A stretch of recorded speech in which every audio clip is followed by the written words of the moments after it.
Hey all, I don't want to take up any time at the beginning of this video because it's going to be a long one, but I just wanted to throw a thank you out to my Patreons this month for supporting me and giving back. If you want to become a patron of this channel, you can head on over to patreon.com/halweeks, chip in a few bucks a month, and you'll be giving something a little bit back for all of the loving care that I put into this every day.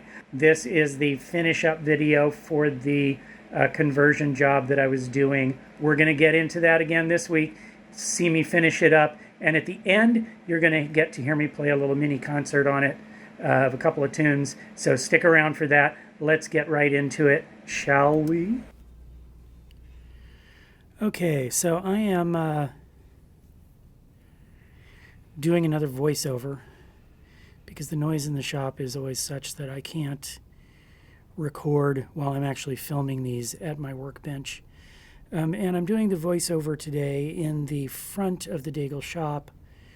So you're going to hear traffic noises in the background. Hopefully not too much shop noise. There goes an airplane overhead. And I don't know if you'll be able to hear that. I'm using this fancy shotgun mic that eliminates all kinds of sound from behind and from the sides. That's maybe a little geeky. So anyway, onto this refurb. I'm restringing now, and I'm doing what's called the fishhook technique. John Gray, who works here, invented this. Pete showed me how to do it in 2006. I had already been restringing Autoharps for about 16 years at that point. And when I learned how to do this, I just laughed and laughed because it's so much easier than trying to thread the string through the pin and then wind it around. It entails, and I'll narrate here on this one, you use your needle nose and bend the little flag down, put it in the notch, and then measure 3 fingers widths past the pin, snip it off. So now you have 3 fingers widths to roll up, and you put a half turn fish hook on, pull it through like that, just hook it into the hole, hold it tight, and then turn it a few turns around,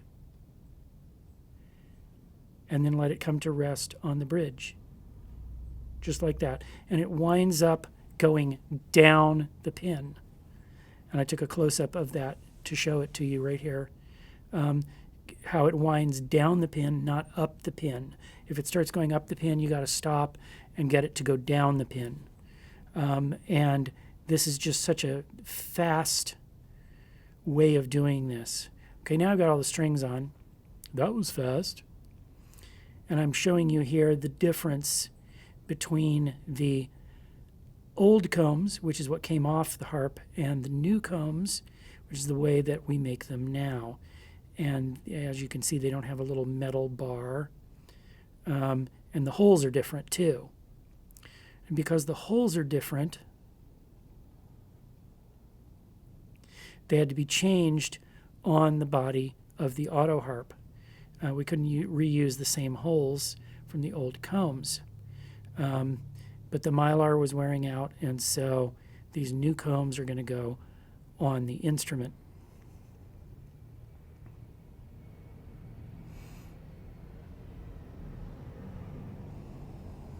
There goes another airplane going overhead. Can you guys hear that? It'd be cool if you couldn't, because it would mean that the shotgun was really doing a great job. So the holes, I think I've already plugged them. And I think I showed that in the last part of this video, which I put up a couple of months ago.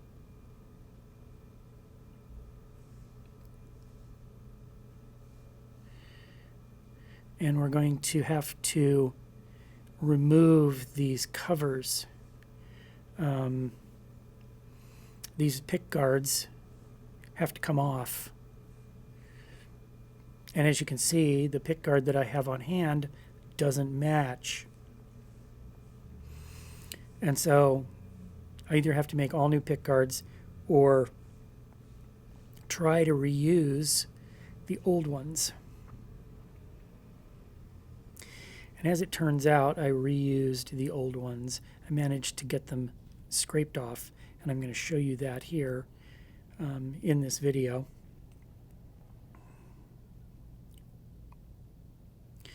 I'm going to show you how I plug the holes.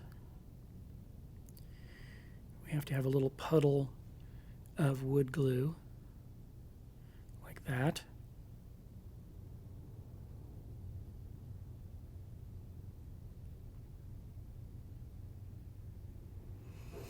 To dip into. And we have a dowel rod that fits into the holes. We have a bunch of different sized dowel rods here at the shop, just waiting to be used for this exact job. So I dip it into the glue.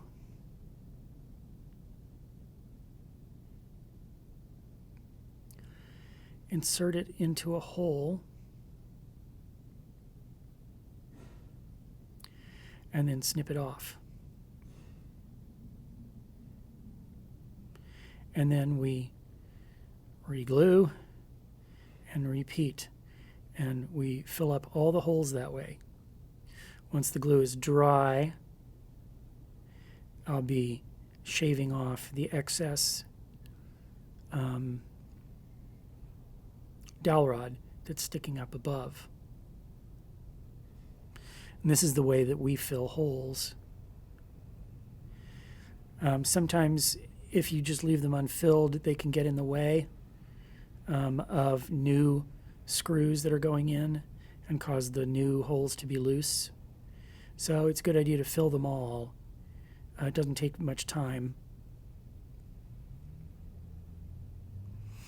Before I worked here, I used to leave them open, and the new combs are going to cover them, of course, but like I said, if there's a new hole accommodating a new screw and it anyhow overlaps these old holes, then that can be a problem. So now they're going to just hang out. I sped this up enormously so that you can see it in a lot less time. They're going to hang out like that while I go to lunch. And I'm going to wipe off all the extra glue. We use a wet shop towel to do that with. Just taking off all the extra glue that's around, that squirted out when I put it in.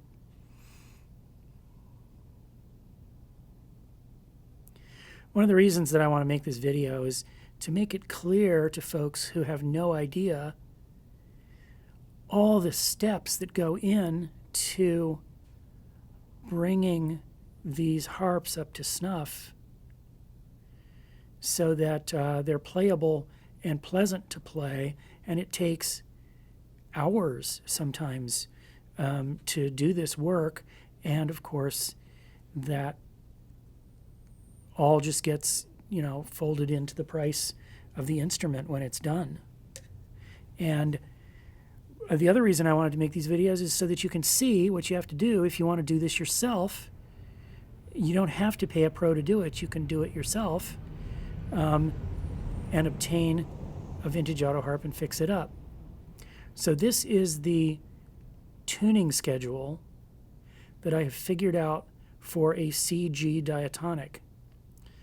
And tuning schedules are available in the Autoharp Owner's Manual for all the good keys, all the keys that we typically create for a Diatonic Autoharp.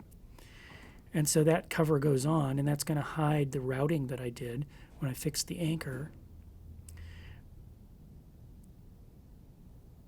But it's also going to help me cut the felts when it comes time to deal with the new chord bar set. It's going to have blank felts, and they're all going to have to be cut out for the new tuning schedule.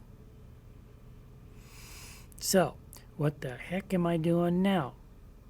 Turning it all around like this.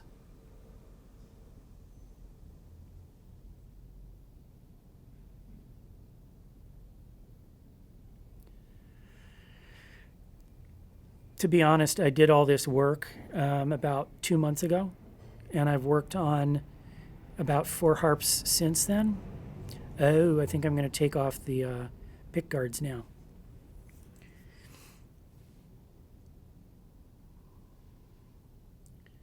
Yep. To take off the pick guards, we use WD-40. WD-40 works like Goo Gone. It removes adhesive, and so I'm working it in underneath. That's a paint scraper. Very gently, because I don't want to mess up the surface of the harp, if at all possible. The pick guard is going to go back on, and so if the top does get marred, it's going to be under the pick guard. But the ideal is to remove the pick guard without messing up the spruce underneath. And on this side, I do not succeed.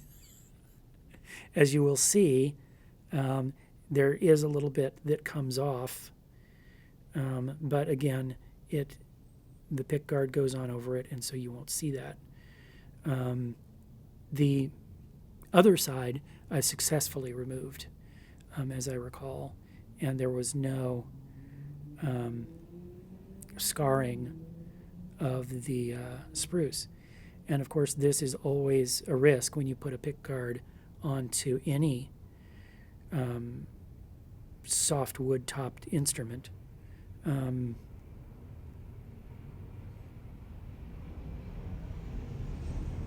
This is a Centurion, so it's got a solid spruce top. And when this comes off, you'll see how I took a little divot out of the wood. There it goes. Oh no! Yep. The pain is real, folks. But the pick guard will go on right over that, and you won't see it.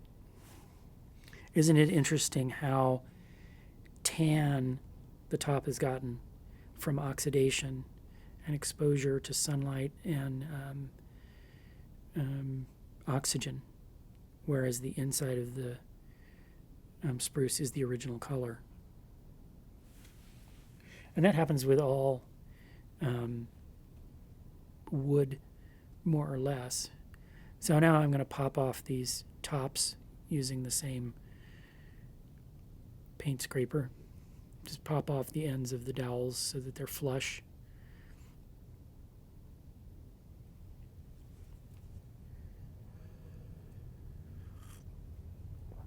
Now I've attached the combs and screwed them down, and I'm squaring the combs, putting them, drilling the holes so that the combs are square to each other and the cord bar ends up at 90 degrees to the strings. And that's what I was using the carpenter's triangle for, drilling new holes.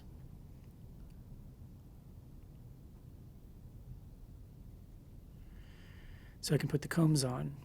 And this process, the process of drilling holes, is very, you have to be very careful so that they go on parallel, exactly parallel to the combs. And as I recall, on one, or parallel to the strings, excuse me. And as I recall, on one of these sides, it went on and it was slightly crooked and I had to redo it. And I think I edited that out so that you would think I was perfect, because of course everybody wants to think that our work is perfect. So here I am admitting to, I'm admitting to the difficulty of measuring these things and getting them just right. Now I've sped this up again. I'm not this fast, but we're putting the comb on again, and that looks perfectly parallel. So you didn't get to see the slightly crooked comb, but now we're going to do it on the other side. And the cord bars go back on.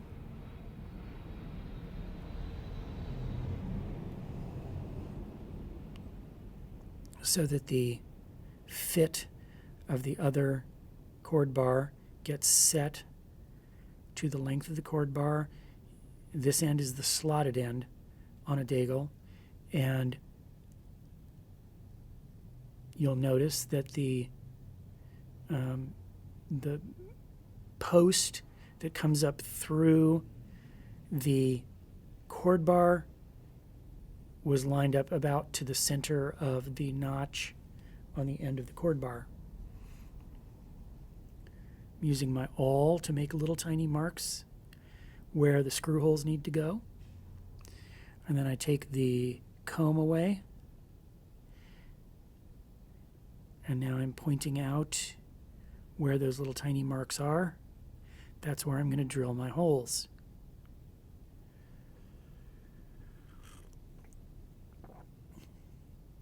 Now I think I didn't show me putting the screws in because I've already done that part. Crossing my fingers, let's make sure it's right. Hope it is so I don't have to redo it. And yes, they are correct. I'm doing the top one and the bottom one to make sure that they are 90 degrees to the strings and not too wide and not too narrow. So now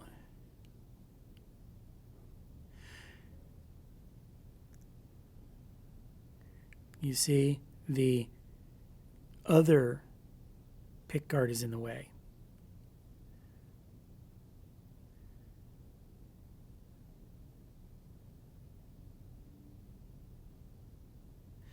So we have to make marks for the holes in the chord bar covers, and we also have to remove the pickguard.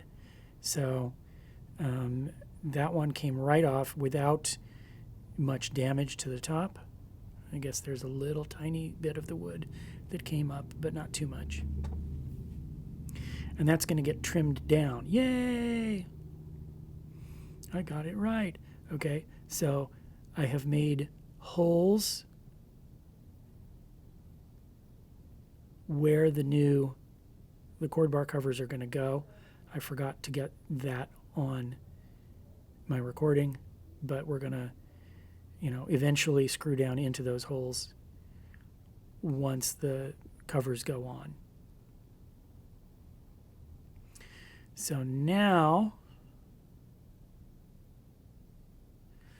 we're going to put them all on here.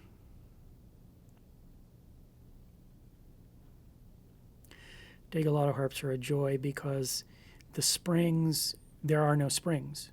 They're these little mylar flaps that act as springs, and they're already there. You don't have to load them onto the posts. And we're going to check that they all move freely.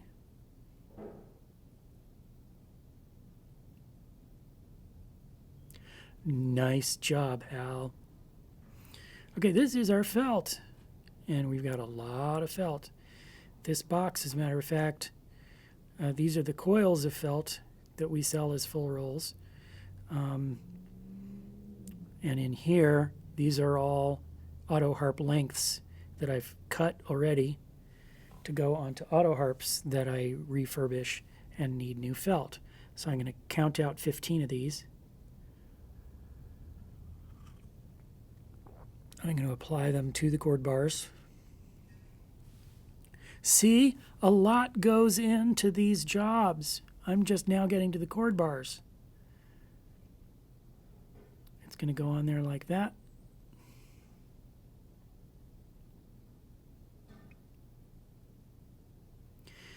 dAigle Autoharps does this job with a felting jig, which I would show you, but I can't use it very well because it's a right-handed felting jig.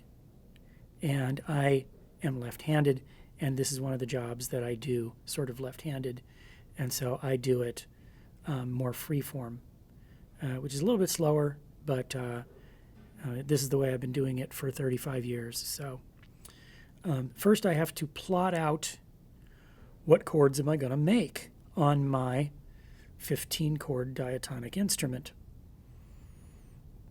And I like to make circles on a pad like this because it helps me keep them in line, because my freeform drawing kind of is lame. So I'm plotting out which fingers are going to go where and where the chords are going to be. I think when I get it drawn out, I actually change it a little bit later on down the road. But it's going to be an CG, so I'm thinking in my head what chords are involved and what is going to be available in a CG tuning. You can't have notes in the chords that go outside the two scales of C and G. Key of C has no sharps and flats. Key of G has one sharp. And so you're going to have C, D, E, F, G, A, B, plus an F sharp note here and there too. So you'll have Fs and F sharps on this instrument, but you won't have any B flats. So you can't have any chords that have the B flat note in them. You won't have any G sharps, so you can't have any notes that have G sharp in them, any chords that have G sharp. So once I've got that plotted out, I check out the layout, see how it fits my fingers, and where I'm going to start labeling and putting labels on the buttons. This is where we keep our labels. These are label sheets of little label stickers that are going to go on the buttons, which is why I had to have the button layout figured out in advance, because now I have to spend the next, 20 minutes or so putting on the chord bar labels. There goes the focus. As you can see, we got a lot of these, and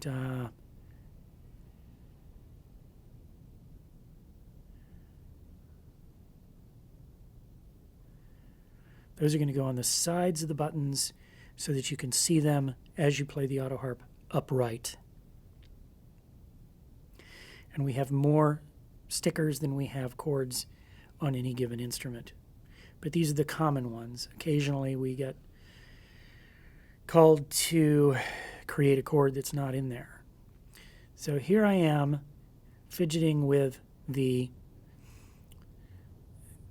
peel-off adhesive strip on the back of the felt.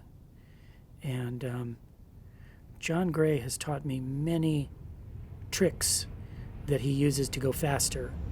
And when I asked him how he did this job faster, he said, "Oh, there's no way to do that job faster. It's impossible." So if you find yourself doing felts, just be patient with the peel-off sticker, because it takes a while to learn how to get the paper off there. But once it goes on, I drag it along the corner of the table like that, and that helps it to adhere. It's like burnishing it down onto the chord bar. And now I think I have all of the felts on. That was fast.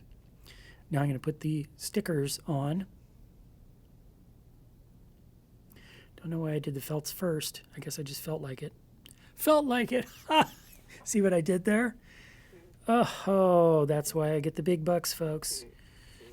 I have a whole comedy writing team for your amusement pleasure. I'm using a little tiny flathead screwdriver, like a little spatula, to help me slide the sticker off the sticker sheet and put it on the button. This is my method. There's people who use razor blades here. Underneath, I'm pushing on the sheet with my finger to lift that off.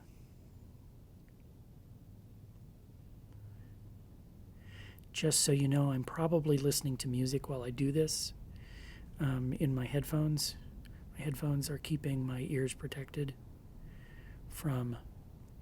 I actually have ear protection with music, Bluetooth in them, so that I can listen to music from my phone while I'm doing the work. And I am showing here how the original labels for the strings are no longer valid. What's on the green is what the strings are tuned to. And so I have to use the green when I cut the felt. I can't be going by what's on the original label. And the original label just proved to be too hard to take off. And so it stays on there, as do the labels up by the zither pins, the tuning pins. And so I have to mark based on what's on the green, track it up. Cutting felt is not hard, folks. You have to be very careful. You have to know what's in the chord. You can get that off of Google. You know, what's in a C chord.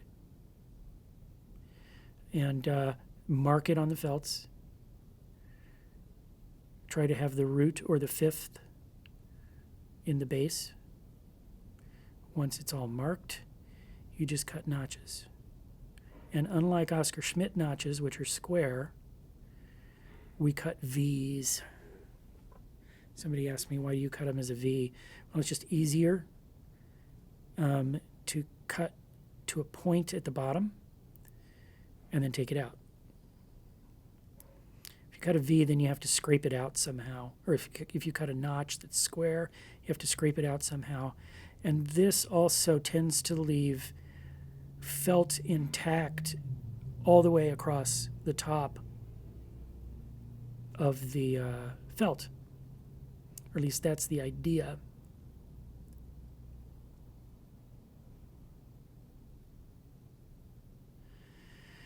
Notice that I have the bar upside down on a little sort of cutting board. It's got a hole drilled into it so that the hole that's on the button goes down into it. If you're doing this on an Oscar Schmidt chord bar, of course, the button is not on the button doesn't stay in place on top of the chord bar the way they do on these chord bars. So now I'm taking those out. And it's important to have the harp tuned at this point so that when you put the chord bar on, you can check and make sure. Now I've cut the video short here, and all the felts are done, and the chord bar covers are screwed down because I figured that was pretty self-explanatory. And now I'm going to glue the pickguard back on. And in order to do that, I'm going to remove this, I almost said felt, remove the spruce that pulled up when I removed it in the first place. So I'm going to scrape that off. And I guess I didn't get that on video either. Now I've got transfer tape on the back. This is 3M peel-off double stick tape that is way better than double stick Scotch tape. We use this for attaching the veneer to our chord bars too. You'll notice that our chord bars are the black aluminum with veneer on the top. But now that's double stick and it's fairly permanent. So I have to put it on very carefully to make sure it's very straight. And it's been already trimmed down by about 3/4 of an inch to accommodate for the new chord bar covers. And this is why I had to scrape off the spruce that was on the bottom so that it could accommodate the double stick tape that's going on there. So that all gets pushed on as tight as possible.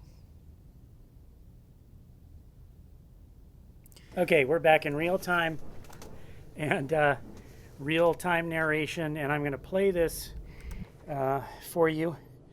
This is the Japanese Centurion 1984. It's got an ash back. It is signed by Brian Bowers. You can see it right there. We've got a photograph of it too that I'll put up while I'm playing. The signature is kind of wearing off a little bit. There's kind of no way to prevent that. Brian sounded on the back, and if you play with it against your belly, I guess it kind of rubs off. Maybe you could protect it with a piece of clear tape or something over the back if you wanted to. I tightened all the tuning pins. I fixed the anchor so it's not going to move and not going to come out. So that's going to really hold in there. I fixed a crack in the top, which is still slightly visible, kind of blends in with the strings though, you can't really tell. And I guess I can hold this up there. Maybe you can see it. Unfortunately, I can't see what my camera is seeing. Put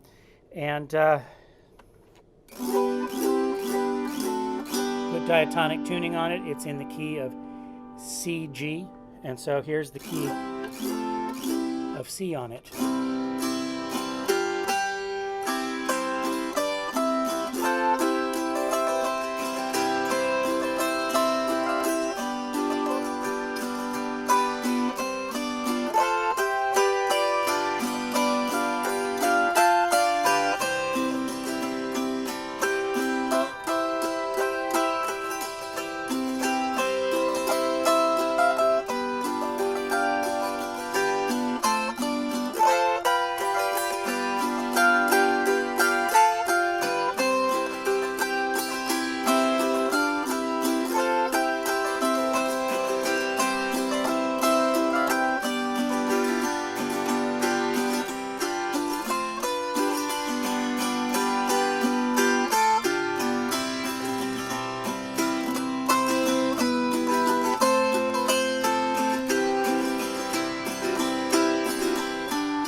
Of G.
So there you go.